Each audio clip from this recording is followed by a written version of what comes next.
Les tableaux qui parlent, une série de podcasts par Francis Rousseau. Mikhail Ananévitch Ananiev, 1925-2011. Portrait de Youri Gagarin, 1934-1968. Lorsqu'en 1963, le peintre soviétique Mikhail Ananévitch Ananiev, sur commande du régime de Nikita Khrouchtchev, peint ce portrait de Youri Gagarin, celui-ci est déjà un héros mondial depuis 2 années, depuis le 12 avril 1961 exactement, où il a été le premier être humain à s'arracher de la Terre pour voyager dans l'espace.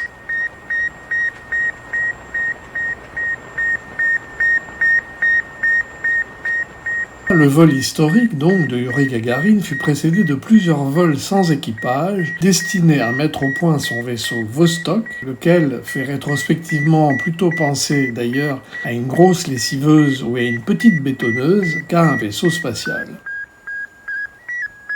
Avant ce vol humain, 5 vols de Vostok emportant des chiens s'échelonnèrent entre mai et décembre 1960. C'est l'ingénieur Korolev, le grand ordonnateur du programme spatial soviétique, qui décida, après en avoir discuté avec le dirigeant de l'URSS Nikita Khrouchtchev, de planifier le vol de Gagarin à la mi-avril, de façon à doubler le programme Mercury américain, dont les soviétiques n'ignoraient absolument aucun détail. 2 jours avant de décoller, les chances de réussite du vol étaient estimées à 50%. Youri Gagarin écrivit d'ailleurs une lettre à sa femme évoquant un échec possible. Le 12 avril 1961, cependant, le vol baptisé Vostok, emportant le premier homme dans l'espace, est donc lancé dans le plus grand secret depuis le cosmodrome de Baïkonour dans le Kazakhstan. À la différence des précédentes missions, il n'y avait pas de système d'autodestruction pour empêcher une puissance rivale de s'emparer de la technologie embarquée. Tous les membres de la commission d'État s'y étant opposés, à l'exception du représentant du KGB. En cas d'échec, malgré la nature secrète du programme, la primauté fut donc donnée à la sécurité du cosmonaute. Ce 12 avril 1961, donc, Youri Gagarin est réveillé à 5h30 du matin. Après un déjeuner léger à base d'aliments en tube, des techniciens l'aident à enfiler sa combinaison spatiale SK1 de couleur orange. Elle devint depuis lors mythique et inspira même au détail près les tenues du film 2001, l'Odyssée de l'espace de Stanley Kubrick, qui sortit en 1968.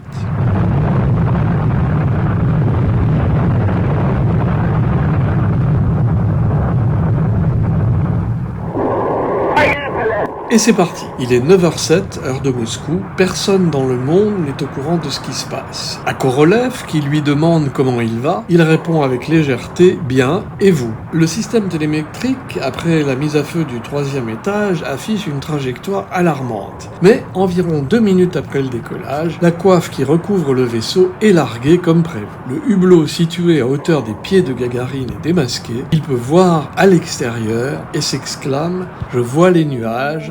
Je vois tout, c'est magnifique, quelle beauté. Земля, я космонавт. Наблюдаю Землю. Различаю складки местности. Лес, реки, облака кучевые. Кругом все красиво, красота.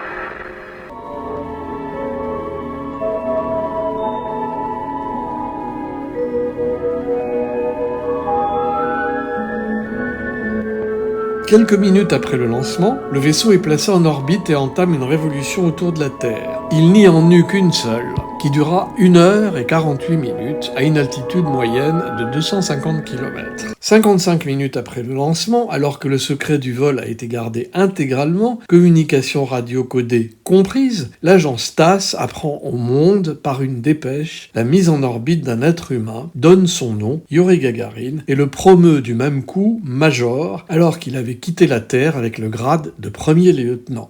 Grâce à l'une de leurs stations d'écoute situées en Alaska, les services de renseignement américains apprennent quelques minutes à peine seulement avant l'annonce officielle qu'un vol spatial habité est en train de se dérouler au-dessus de leur tête. La Maison-Blanche laisse éclater sa très mauvaise humeur et donne l'ordre, assez ridicule rétrospectivement, de minimiser l'exploit. Alors qu'il arrive au-dessus de l'océan Pacifique, Gagarin passe dans l'ombre de la Terre.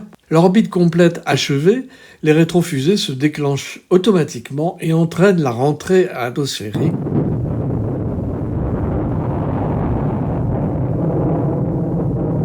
Mais la manœuvre ne se passe pas tout à fait comme prévu. Vostok 1 expose à la chaleur les parties de sa coque les moins bien protégées. Gagarine décrit ainsi cette phase de sa descente vers la Terre. Le vaisseau était entouré de flammes, jetait un nuage de feu qui fonçait vers la Terre. La situation est critique. Gagarine, qui en a conscience, reste d'un calme olympien. À quelques kilomètres du sol, Gagarine s'éjecte de la capsule. Il effectue le reste de sa descente en parachute. Il se pose vers 10h55, heure de Moscou, dans un champ, non loin de la ville de Saratov. Le premier vol humain habité a donc duré moins de 2 heures. Le 14 avril, il est reçu triomphalement à Moscou sur la place rouge par les apparatchiks du régime soviétique au grand complet, le plus difficile pour lui paraissant d'avoir embrassé tous ces vieillards couverts de quincaillerie sur la bouche. En à peine 2 petites heures, ce modeste fils de paysan vient d'effacer l'image de pays sous-développé que l'Union soviétique avait jusque-là. Внимание, минутная готовность. Заря 1, я Кедр, вас понял. Кедр, я Заря 1, зажигание. Devant l'enthousiasme planétaire ainsi suscité, la réaction américaine n'a pas d'autre choix que de passer de l'agacement à une sorte de courtoisie diplomatique coincée. Le vice-président Lyndon Johnson présente le premier ses félicitations, annonçant, je cite, « Le vol courageux et pionnier de Yuri Gagarin dans l'espace a ouvert de nouveaux horizons et crée un brillant exemple pour les cosmonautes des 2 pays. » Le président John Fitzgerald Kennedy, lui, attend quelques heures avant d'annoncer dans une conférence de presse que les États-Unis n'essaieront jamais de rattraper l'URSS dans la course à l'espace, qu'ils les battront dans des domaines d'activité beaucoup plus profitables à long terme à l'humanité. Mais moins d'un mois plus tard, Kennedy revient sur sa première annonce et le 25 mai exactement, il annonce dans un discours désormais historique devant le Congrès que les États-Unis enverront un homme pour marcher sur la Lune avant la fin de la décennie. I believe that this nation should commit itself to achieving the goal before this decade is out of landing a man on the moon and returning him safely to the Earth. No single space project in this period will be more impressive to mankind or more important for the long-range exploration of space, and none will be so difficult or expensive to accomplish. La course à la conquête de l'espace, jusqu'ici réservée à la littérature de science-fiction, était devenue désormais une réalité. Pendant cette année, Gagarine, véritable VRP de choc de l'Union soviétique, ne touchera plus une commande aérienne. Mais au début de 1968, on l'autorise de nouveau à piloter un avion de chasse à condition d'être accompagné d'un instructeur. Il enchaîne les vols d'entraînement à un rythme élevé, dans le secret espoir de repartir dans l'espace sous peu, une éventualité que les autorités soviétiques ne semblent pas avoir envisagé pour lui, et ce, malgré son insistance.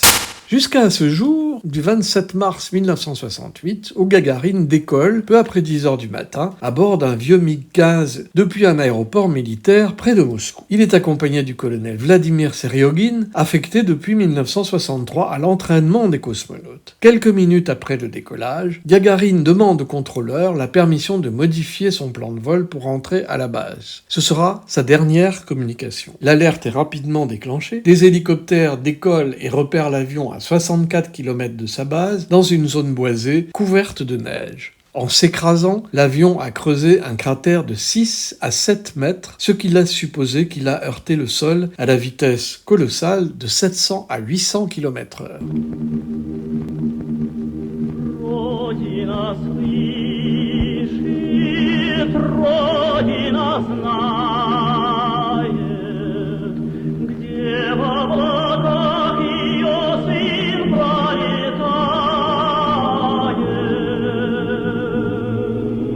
Une commission d'enquête est mise en place dès le soir même. La thèse officielle, sortie de cette commission d'enquête, est que Gagarine, victime d'une défaillance de l'avion, ne s'est pas éjecté pour éviter que son MiG-15 ne s'écrase sur une école maternelle. Cette information, conforme à la légende du héros généreux, se révèle cependant rapidement totalement fausse. L'enquête officielle de l'époque, dont les conclusions n'ont jamais été rendues publiques, impute l'accident à une manœuvre brusque, soit pour éviter un ballon de sonde, soit pour ne pas pénétrer dans une zone de turbulence. Il faudra attendre avril 2011, enfin, pour que le rapport de l'époque de Gagarine soit déclassifié par les autorités russes et conforte effectivement la thèse d'une manœuvre brusque d'évitement d'un ballon sonde ou de tout autre objet qui traînait par là. En juin 2013, dans un entretien à la télévision russe Russia Today, Alexei Leonov, qui participa activement à la mission Apollo-Soyouz, déclara à la stupeur générale qu'il existait un autre rapport sur l'incident, un rapport jamais rendu public. Ce rapport révélerait la présence d'un second avion, je cite, non autorisé, un avion de chasse Sukhoi 15, beaucoup plus performant que le vieux MiG de Gagarine, précisément dans la zone où s'entraînait le cosmonaute. Alexei Leonov, par ailleurs responsable de l'entraînement des cosmonautes soviétiques, avance que cet avion de chasse aurait soudainement piqué à 450 mètres, passant tout près de Gagarine, le prenant dans ses turbulences et l'envoyant en vrille, une vrille installée, comme disent les spécialistes, à une vitesse de 750 km/h. Voilà une thèse beaucoup plus en phase avec la réalité du cratère creusé que celle du ballon-sonde ou de l'école maternelle, mais suprême honneur communiste, Gagarine et Seriogine sont tous deux inhumés dans le mur du Kremlin avec toutes leurs médailles, en attendant que la vérité sur la mort du héros éclate. Un jour, peut-être, sait-on jamais.